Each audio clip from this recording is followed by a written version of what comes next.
Hey guys, Kurt from Time Machine Transport. So, today is finally the day to put this plate on. But I'm going to go over a few things. I haven't seen a video pertaining to this type of skid plate. Again, this is from Comet in Brookfield, Wisconsin. If you need their number, just call me, 414-477-7845. Again, that's 414-477-7845. So, they'll make you up a plate. This was for this plate here and the main plate. They didn't come painted. I painted them. And it didn't come with the bolts. So the plate, both plates being drilled, bent, because it was a flat piece of steel, and they had to make two bends in it from our old one. And the bolts are, I think, 5/8. Anyways, these came from our trailer place, Spellman Trailers, and this was the shortest I could get.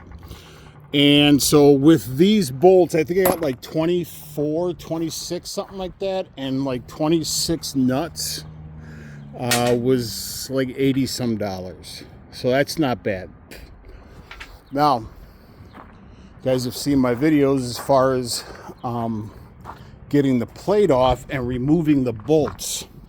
But now the fun part is when I pull the skid plate. Here's what happened during the roll off or the rollover. I'll show you. I don't like to have these videos too long, but I like to go into detail. You could see where that was ripped off, and then these two smaller pieces were ripped off. But you can see how bad those bolts are in there from all the rust. So it really wasn't doing that great of a job anyways, but it shows you how strong the steel is. The reason why I showed you that old plate was Comet, they took all the measurements off of that plate, so it made things a lot easier. And then it is 5/16, and I even painted the undercarriage. Even though I know there's grease that goes on there, I'd rather just have it painted. I had some extra paint in the shop. So they went on. I brought them my old plate, and they took everything off of that old plate and applied it to this plate. So they have it stored on their computer. If you don't want to call me about it, you can contact Justin over at Comet. I think it's Fabrication and Welding. Just give them a holler. Tell them that Kurt from Time Machine Transport sent you. So now this, I had to cut the weld joint off here and here. You can see, so this is the two small pieces. One was this way and one was this way. And then the bolts went right in there. So then this one where the bolt ripped out, I had this extra, I got a couple of these bars in the shop. So I had to cut this out because it was too mangled. The hole was like this big, so it really wouldn't have done any good. So what I'm going to do is once the bolt goes through here, it's going to pinch this bar or this aluminum piece between the bar and the skid plate. And then there's another hole here. So there's a few more that I had to take out in the back. They came out fairly easy, surprisingly. So you notice my holes up there. I got two holes. Yep, two holes. All right. So what I recommend is this. Before you get the plate on, you should have a game plan, okay? So another difficult part is we got a hole right there and a hole right there. Well, the skid plate goes past this. That's the second bend. So it bends up like this, and then there's another bend that goes up. So there's no way I can get the bolts.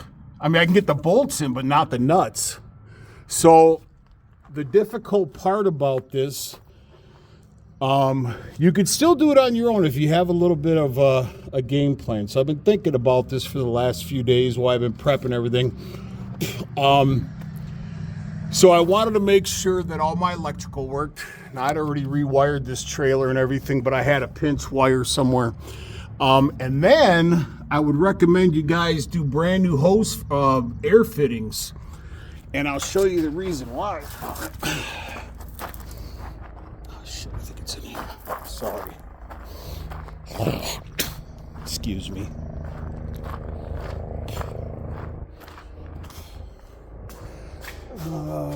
Where is that? Sorry, guys. I just want to show you what we're looking at. Oh, here we go.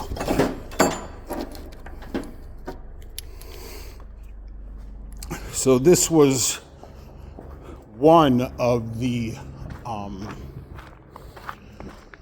air fittings that were, and you should do this if you're doing this type of skid plate. I've seen some where they actually went up into the steel type trailers. They actually like cut out the top of the plate or the deck, and then they welded it on steel. This is a completely different install. The reason why you want to replace, I did new glad hands and new fittings. This is the reason why you do not want to leave those old fittings in there. So this was on the outside. Oh no, I'm sorry, this was on the outside. I could not get it off, so I had to cut it with the cutting wheel. And the other piece that goes on the other side of this, so essentially this right here, it was just so badly corroded. And then these obviously were the compression, well, I don't know about obviously, but these are the compression fittings. These being brass shouldn't have a problem, but this, if you guys go back to a few of my videos on that trailer there, when I had it out on the road, I had one of these break and it caused an air leak. So definitely, if you're going through all this work, it's a lot of work, you should definitely redo all your air fittings. And the reason being is, had I left them in and it failed, and it just, from all the shaking and the years of, this is a 96, I think. So that old, you're going to have something fail on you. So the fittings, I reversed it the way it was because I didn't like the way it was.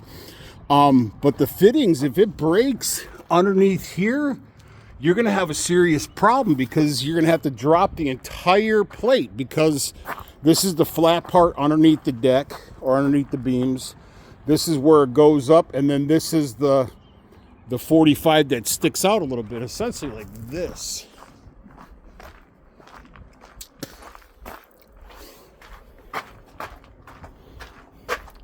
Just like that. All right. So now if something goes wrong with my fittings, I got to drop that whole plate just to get to those air fittings. So I would definitely do that. So the only thing that I'm really shortchanging here is I mounted this plate to the skid plate with these 4 bolts on those busted pieces I showed, the ones that were ripped off underneath there. I don't think that's a huge deal, because it was just the 2 little pieces of aluminum. So now what you got to do is you're going to want to get yourself an extension with a release for the socket, so your socket doesn't fall off in there, just in case. So definitely get one of these locking type extensions. I have, there goes a fight for life, a breaker bar, a drill, a hole saw kit. I got this one on Amazon, believe it or not. It's a really nice hole saw kit. It was like $70 maybe. I don't even think it was that much. Then I got some of these for our pipe stakes, and I got a cheater bar, impact, another impact, and I'm going to show you what you got to do.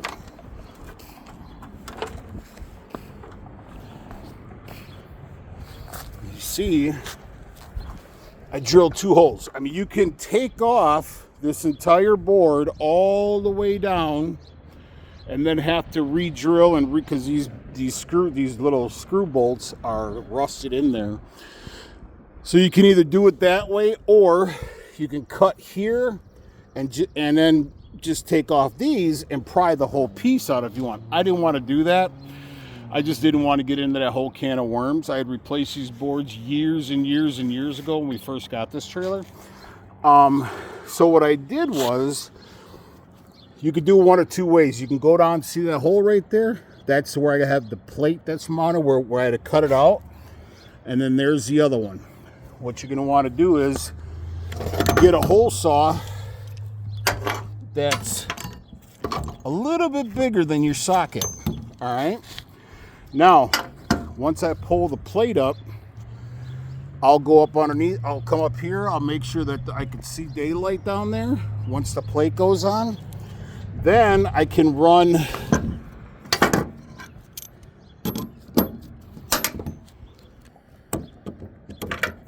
I'm doing this by myself. So you can run a cheater bar just like that. Then take your, I'm sorry, not cheater bar, your breaker bar.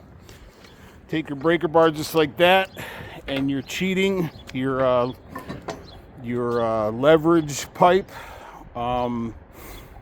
And I put that in here because I'll be underneath the trailer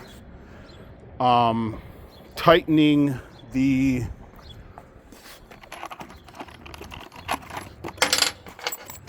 don't make fun of my Crocs. They're ugly as shit, but they're comfortable. So I'll be underneath there with an Allen head bit tightening. So I don't want the socket to fall off. But when I start to tighten, I don't want this to swing. So I put a stop block here, essentially. Now, I got to move it over once I do this second hole. But I want to explain it to you guys.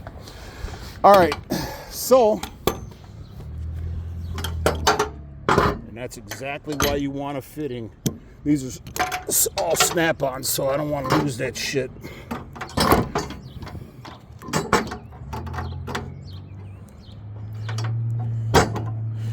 If I had a second hand up here, I could just have somebody hold that, but that's all right. It's good training at the end of the day.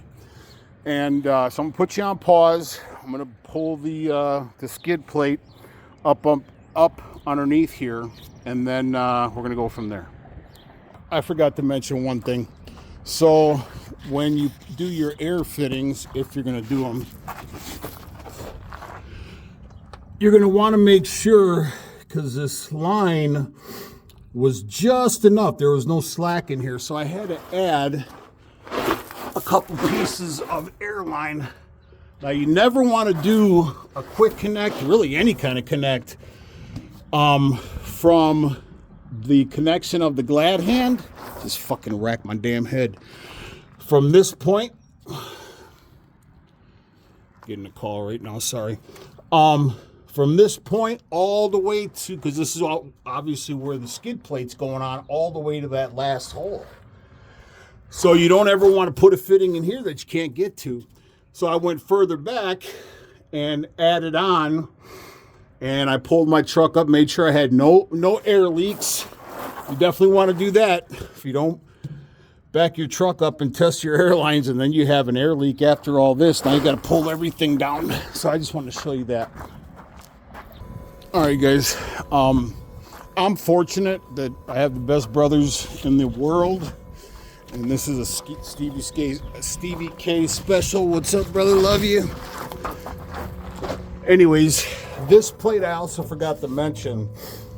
When you put it on, because you're going to have a little bit of movement in there, make sure you get an exact measurement from this corner to the outside, this corner to the outside, and make sure that the other one on the other side matches. This happens to be 12 inches and a quarter, 12 and a quarter, and then same thing on that side. And then I'll just come on in and see where our holes are almost lined up. And you can see pretty darn close from that hole to that hole, and from there to the bar. All right, so I'm gonna go ahead and put you back on pause. All right, guys, so I got this side lined up. My plate on the inside is not exactly where I want it to be.